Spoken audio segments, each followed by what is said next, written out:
Viewers, welcome back to my today's class.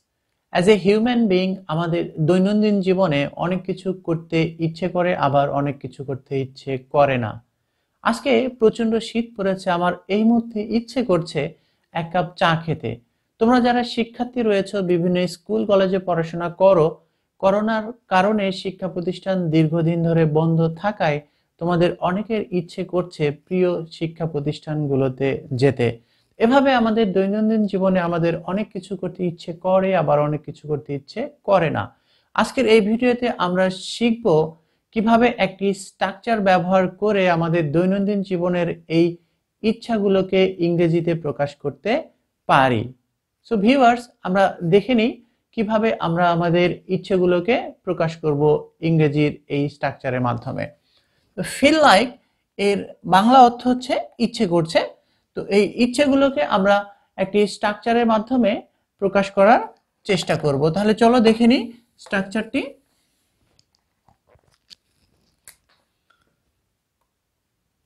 Affirmative structure.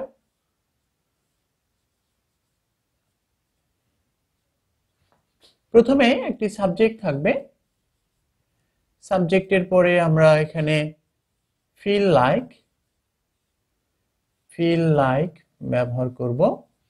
এরপরে থাকবে V1 plus ING plus extension. এখানে feel like এখানে change হতে পারে according to number and person of the subject. এখানে feel লাইকের পরে তোমরা জানো একটা ভার্বের পরে পাশাপাশি আরেকটা ভার্ব বসলে সেটার সঙ্গে আইএনজি করতে হয়, দ্যাট ইজ সেটাকে জিরান্ড বানাতে হয়। তো এভাবে মূলত আমাদের দৈনন্দিন জীবনের ইচ্ছাগুলোকে এই স্ট্রাকচারের মাধ্যমে প্রকাশ করতে আমরা পারি। এবার আমি কয়েকটি এক্সাম্পলের সাহায্যে বিষয়টি স্পষ্ট করার চেষ্টা করছি। চলো এক্সাম্পল দেখে নিই। এক্সাম্পল নাম্বার 1, আমার এই মুহূর্তে ইচ্ছে করছে এক কাপ চা খেতে। তাহলে আমরা কিভাবে বলবো যে আই সাবজেক্ট, এখানে ফিল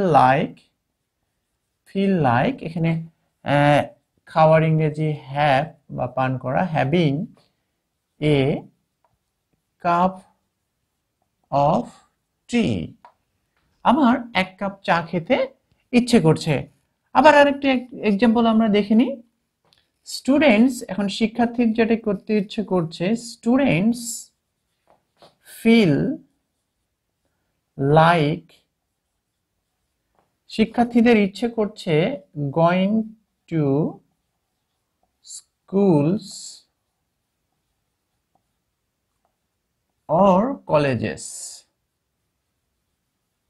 অর্থাৎ অধিকাংশ শিক্ষার্থীদের এখন করোনার কারণে শিক্ষা প্রতিষ্ঠান বন্ধ থাকায় ইচ্ছে করছে স্কুল বা কলেজে যেতে। নাম্বার 3, আরো একটি এক্সাম্পল আমরা দেখব। I feel like staying alone. আমরা অনেক সময় বলে থাকি যে আমার এখন একা থাকতে ইচ্ছে করছে। আই ফিল লাইক, স্টে মানে থাকা, এর সঙ্গে আইএনজি, আর একার ইংরেজি হচ্ছে alone. I feel like staying alone. এবার আরো একটি আমরা এক্সাম্পল দেখব। এই মুহূর্তে আমার বাহিরে যেতে ইচ্ছে করছে, যদি এটি আমরা বলতে চাই তাহলে আমরা বলবো যে আই ফিল লাইক গোয়িং, গো থেকে গোয়িং, আউট মানে বাহিরে, নাও এখন বাহিরে যেতে ইচ্ছে করছে। এবার আরো একটি আমরা এক্সাম্পল দেখব যে শি, তার এখন ঘুমোতে ইচ্ছে করছে। তাহলে she third person singular number. তোমরা জানো যে থার্ড পারসন সিঙ্গুলার হলে মূল ভার্বের সঙ্গে আমরা এস বা ইট যোগ করব। শি ফিলস লাইক, স্লিপ মানে ঘুমানো, তার সঙ্গে আমরা আইএনজি করে দেব স্লিপিং, নাও তার এখন ঘুমাতে ইচ্ছে করছে। ডিয়ার ভিউয়ার্স, তোমরা দেখতে পাচ্ছ যে আমরা এখানে ব্যবহার করেছি যে ফিল লাইকের পরে এই যে আইএনজি যুক্ত এই ভার্বটি, এটিকে আসলে ইংরেজিতে কি বলা হয়? জিরান্ড বলা হয়। তোমরা জানো যে একটা ভার্বের পরে মূলত অবজেক্ট থাকে। এই যে গোয়িং, এটি এখানে জিরান্ড হিসেবে ব্যবহার হয়েছে, এখানে স্টেইং ব্যবহার হয়েছে, তারপরে আবারও এখানে গোয়িং ব্যবহার হয়েছে, এখানে স্লিপিং ব্যবহার হয়েছে। অর্থাৎ আমরা ফিল লাইকের পরে যে ইচ্ছাটি আমরা করতে চাই সেই ভার্বের সঙ্গে যদি আমরা আইএনজি যোগ করি তাহলে আমাদের ইচ্ছাগুলোকে খুব সহজেই এই স্ট্রাকচারের মাধ্যমে আমরা প্রকাশ করতে পারি। ভিউয়ার্স, এখন আমি তোমাদের দেখাবো যখন আমাদের কোনো কিছু করতে ইচ্ছে করে না তখন এই কথাগুলো কিভাবে আমরা ইংরেজিতে প্রকাশ করব। তাহলে চলো আমরা পরের স্ট্রাকচারটি দেখে নিই। এটি নেগেটিভ স্ট্রাকচার হবে, নেগেটিভ, এবং সেক্ষেত্রে শুরুতে থাকবে সাবজেক্ট, তারপরে সাবজেক্টের নাম্বার পার্সন অনুযায়ী হেল্পিং ভার্ব ডু নট অথবা ডাজ নট, প্লাস এখানে থাকবে ফিল লাইক, এবং এরপরে verb one that is present form of the verb, তারপরে আইএনজি প্লাস এক্সটেনশন। অর্থাৎ আমাদের যখন কোনো কিছু করতে ইচ্ছে করে না তখন আমরা মূলত এই স্ট্রাকচারটি ব্যবহার করে আমাদের এই ইচ্ছে করছে না কোনো কিছু সেটি কিন্তু আমরা খুব সহজে প্রকাশ করতে পারি। এবার আমি কয়েকটি এক্সাম্পল দেখাবো যে আমরা কিভাবে এই ধরনের কথাগুলো ইংরেজিতে বলতে পারি। তাহলে চলো এক্সাম্পল দেখে নিই। এখানে এক্সাম্পল হতে পারে এরকম, যেমন the man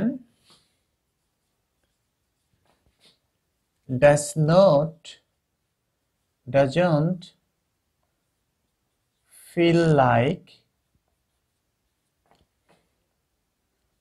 working now.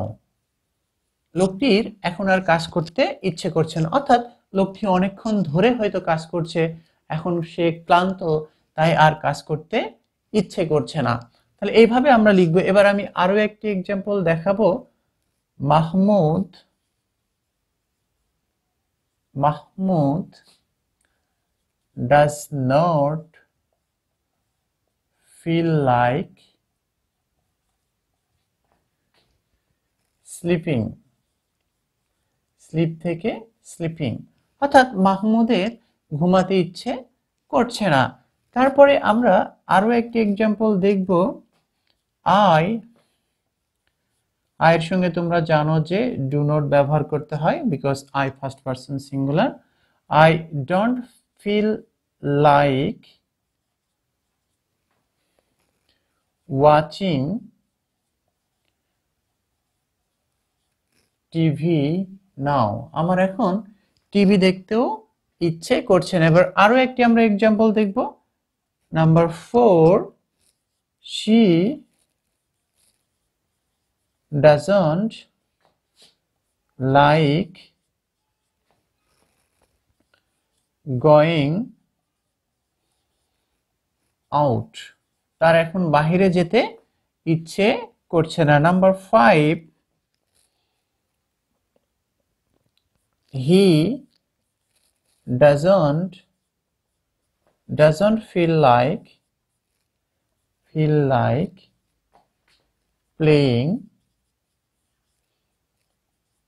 with friends.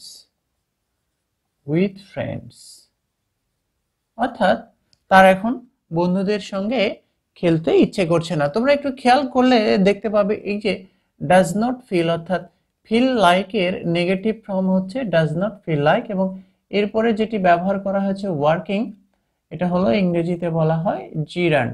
অর্থাৎ এই বাক্যের অর্থ হলো এরকম যে লোকটির এখন আর কাজ করতে ইচ্ছে করছে না। মাহমুদ একটি ছেলে যার এখন ঘুমাতে ইচ্ছে করছে না। এই যে ডাজ নট ফিল লাইক, এবং এরপরে যেটি ব্যবহার করা হয়েছে এটির নাম হলো জিরান্ড।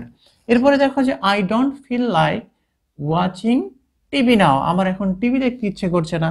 সি ডাজ নট ফিল হবে, does not feel like going out. তার এখন বাইরে যেতে ইচ্ছে করছে না। নাম্বার 5 দেখো যে he does not feel like going with friends. এখানে হি কিন্তু থার্ড পারসন সিঙ্গুলার, এই জন্য এখানে কিন্তু আমরা ডাজ নট ব্যবহার করছি। Does not feel like playing with friends. Viewers, আশা করছি তোমরা বুঝতে পেরেছো এই ফিল লাইক এবং ডু নট বা ডাজ নট ফিল লাইক ব্যবহার করে কিভাবে আমরা আমাদের দৈনন্দিন জীবনের নানা ইচ্ছা এবং অনিচ্ছার কথাগুলো খুব সহজেই ইংরেজিতে প্রকাশ করতে পারি। Viewers, it is time for me to finish my class. I will be back with another new interesting video. Till then, keep watching on our English Academy. Stay safe, stay happy.